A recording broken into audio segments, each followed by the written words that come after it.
पीछे हो।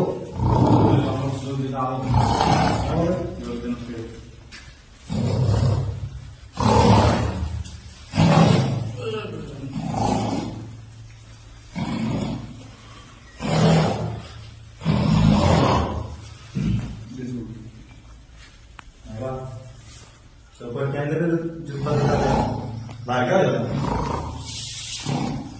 कुछ नहीं, आप मार के ना फिर बेलन के बाद देखा जूता ठीक है। 600 के अंदर